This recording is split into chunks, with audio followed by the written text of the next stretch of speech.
Que signifie maîtriser sa voix? Si vous êtes quelqu'un qui hésite à parler, si vous n'êtes pas sûr de devoir exprimer vos pensées, si vous vous inquiétez de ce que les autres vont penser et si vous ne savez pas comment transmettre votre confiance et votre compétence lorsque vous communiquez, alors cette vidéo est faite pour vous. Mais avant de démarrer, si vous souhaitez devenir un homme ou une femme reconnu à votre juste valeur professionnelle, faire entendre votre voix et dompter vos peurs, alors je vous invite à cliquer sur le lien dans la description de la vidéo pour télécharger mon programme offert avec 37 astuces de communication pour les cadres, dirigeants d'entreprise et entrepreneurs.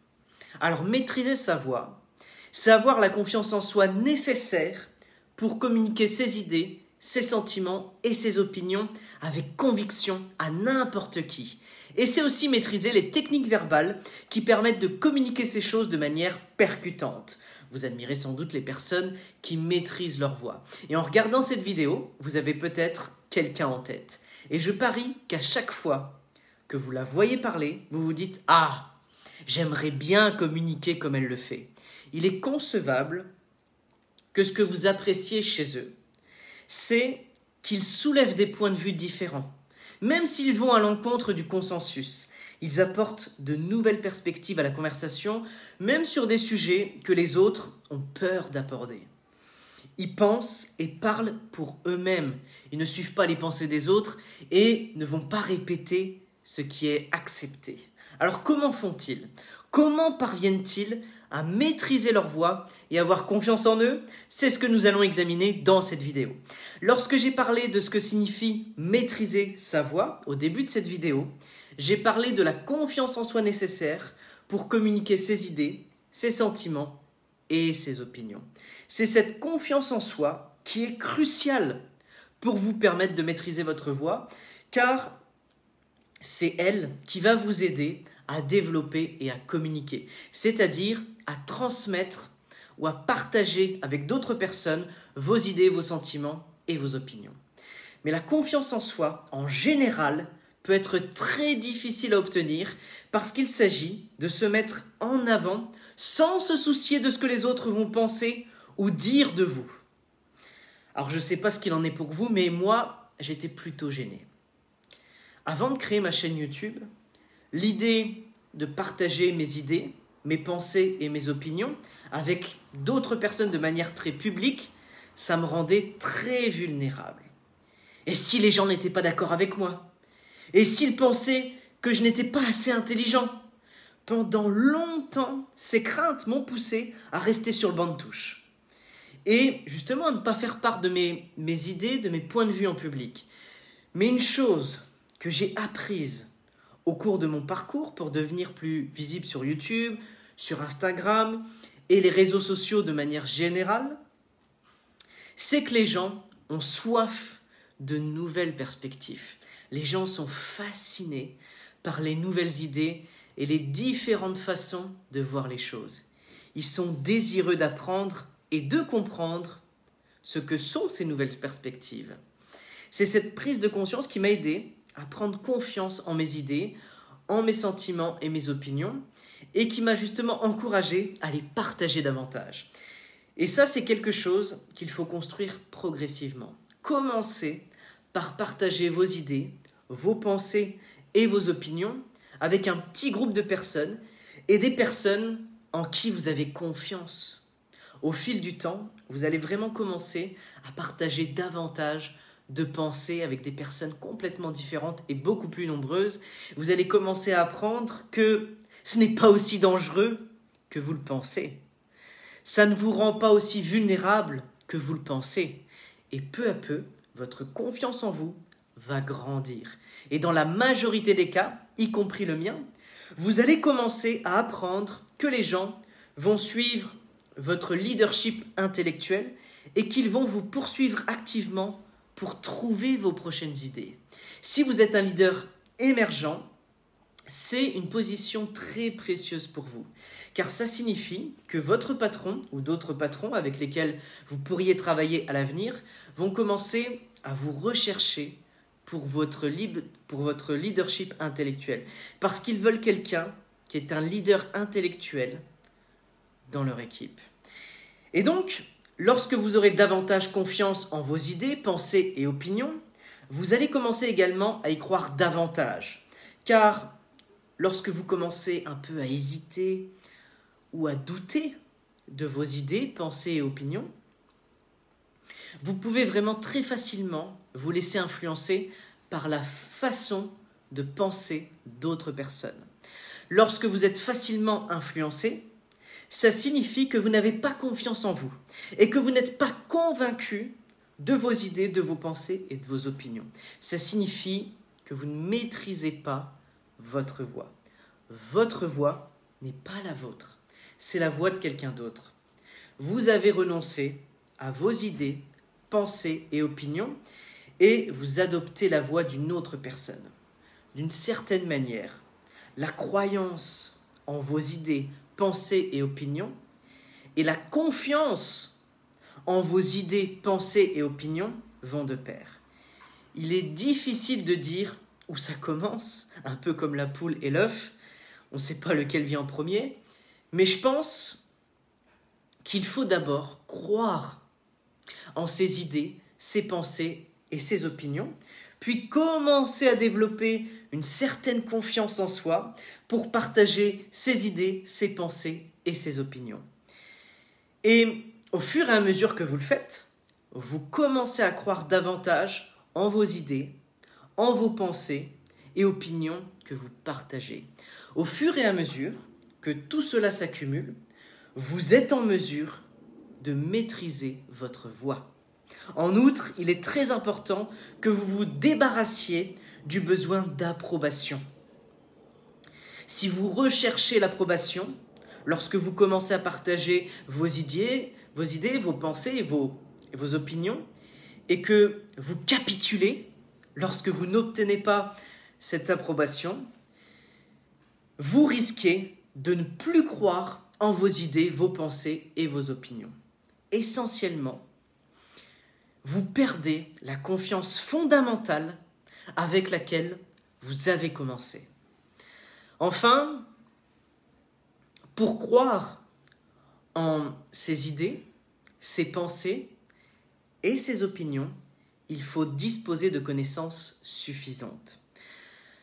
Lorsque vous avez une connaissance suffisante des points ou du contenu que vous communiquez, vous disposez de plus de ressources pour l'étayer et le défendre. Par exemple, lors d'une réunion, si vous partagez une idée novatrice, les participants voudront en savoir le plus possible. Quelle est cette idée? Quels sont ses avantages? Quels sont les inconvénients de l'idée? Quelles sont les étapes à suivre? Que se passe-t-il si l'idée ne fonctionne pas? Si vous vous rendez à la réunion sans toutes ces informations, vous ne serez pas en mesure d'étayer votre idée. Les gens vont commencer à la remettre en question. Vous allez commencer alors à perdre confiance en votre idée, en vous-même et en l'idée que vous partagez. Vous avez donc besoin de connaissances adéquates pour croire en vos idées, vos pensées et vos opinions. Une fois que vous vous êtes préparé mentalement à avoir confiance en vous, à croire en vos idées, pensées et opinions, vous devez passer aux techniques verbales afin de mieux maîtriser votre voix. Et là, vous devez utiliser un langage décisif. Il s'agit de parler avec confiance et certitude plutôt qu'avec réticence, hésitation. Lorsque vous êtes confiant ou certain, vous utilisez un vocabulaire fort, clair et sans ambiguïté. Vous allez également éviter les mots qui viennent adoucir le discours comme le mot peut-être, probablement. Ce vocabulaire fort, clair et décisif, ça permet aux gens d'avoir une idée claire de ce que vous dites. De sorte qu'ils ne se trompent pas sur la nature de votre message. Vous devez également utiliser des phrases courtes et directes. Par exemple, les résultats trimestriels seront publiés ce vendredi. Au lieu de « je pense que les résultats trimestriels des rapports sont censés être publiés ce vendredi ». Vous voyez comment le premier exemple est beaucoup plus court et plus direct. Vous devez également utiliser des demandes assertives plutôt que des questions passives. Par exemple, j'ai besoin que vous m'envoyiez les résultats trimestriels par email au lieu de je me demandais si vous pouviez m'envoyer les résultats trimestriels par email lorsque vous aurez un moment. Encore une fois, voyez-vous à quel point le premier exemple est plus court et plus direct. C'est pourquoi le langage décisif est la clé de la maîtrise de la voix. Il aide les gens à croire en ce que vous dites, de sorte qu'ils sont plus enclins à suivre votre raisonnement. Il vous aide également à prendre confiance en vos idées, vos pensées et vos opinions. Car vous ne vous embrouillez pas l'esprit avec un langage prudent, hésitant ou appréhensif. Il en résulte une forte congruence entre votre esprit, vos croyances et votre communication. Et lorsque ces trois éléments sont synchronisés, non seulement vous maîtrisez votre voix, mais vous êtes un communicateur très puissant. L'une des erreurs que je vois commettre par beaucoup de gens et qui montre qu'ils ne maîtrisent pas leur voix, c'est de commencer leur phrase de manière faible et calme plutôt que de manière forte. Par exemple, je pense que nous devrions demander à la direction si nous pouvons avoir des vendredis décontractés au bureau. Qu'en pensez-vous ? Êtes-vous d'accord pour dire que ce deuxième exemple donne l'impression que je maîtrise beaucoup mieux ma voix ? La façon dont vous commencez vos phrases et le volume que vous utilisez lorsque vous parlez sont extrêmement importants pour attirer l'attention des gens et leur donner confiance en eux. Repensez à un moment où vous avez hésité à prendre la parole. Alors c'était peut-être au cours d'une réunion où d'autres personnes avaient beaucoup plus d'ancienneté que vous, parce que vous vous êtes senti hésitant. Et il est très probable que vous ayez commencé à parler d'une manière qui était également hésitante. Vous n'avez pas osé exprimer vos idées, vos pensées et vos opinions. Vous n'avez pas parlé trop fort au début, au cas où quelqu'un ne serait pas d'accord avec vous. C'est votre état d'esprit qui a dicté votre façon de parler et le style de communication que vous avez utilisé.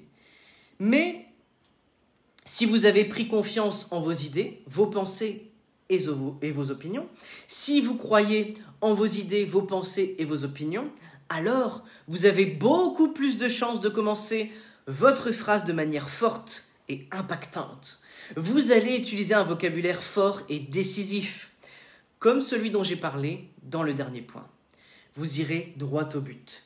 Vous élimineriez également tout ce qui concerne les mots de remplissage ou tout autre langage hésitant lorsque vous communiquez du style « tu vois »,« du coup »,« Enfin, le volume de la voix doit être suffisamment élevé pour que tout le monde puisse vous entendre, même la personne qui se trouve au fond de la salle.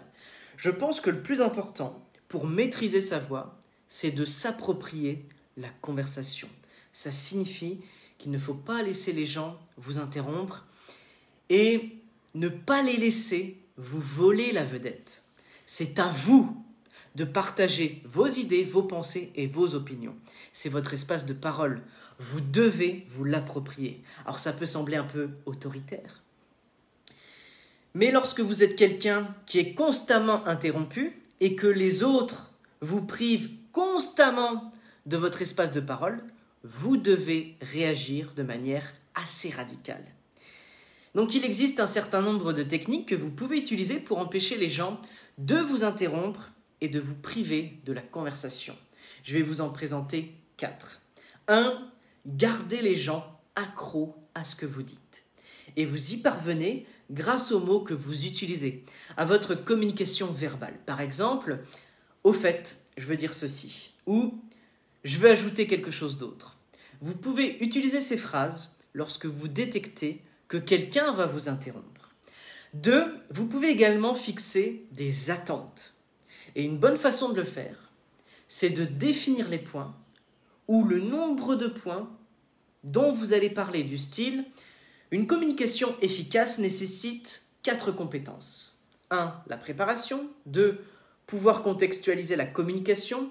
3. Le storytelling. Et 4. La capacité de résumer. » Et ensuite, vous expliquez chacun de ces points un par un. Ainsi, lorsque les gens commencent à vous écouter, ils s'attendent à ce que vous parliez de 2, 3 ou peut-être 5 points, et ils attendront généralement que vous ayez terminé tous les points dont vous parliez avant de vous interrompre. D'accord ? 3, vous pouvez aussi dire verbalement « je n'ai pas encore fini » ou « Marco, laisse-moi finir ».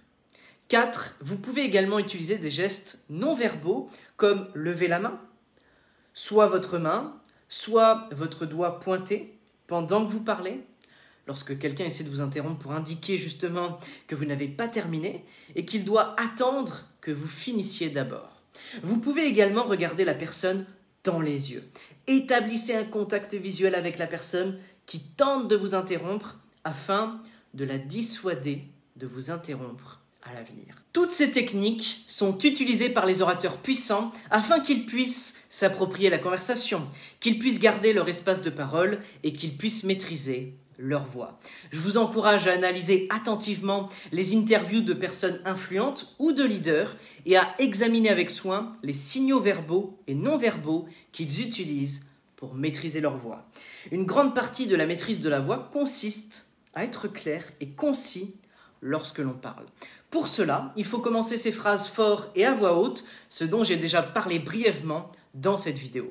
Maintenant, si vous voulez devenir un homme ou une femme reconnue pour vos compétences professionnelles, si vous voulez vous démarquer, si vous voulez que votre voix compte, si vous voulez que vos idées soient entendues et respectées, alors cliquez sur le lien dans la description de la vidéo pour récupérer votre programme offert qui contient un e-book avec 37 astuces de communication et 3 vidéos exclusives pour vous faire entendre par vos collègues, être reconnu à votre juste valeur professionnelle et gravir les échelons dans votre carrière. Merci beaucoup d'avoir regardé cette vidéo.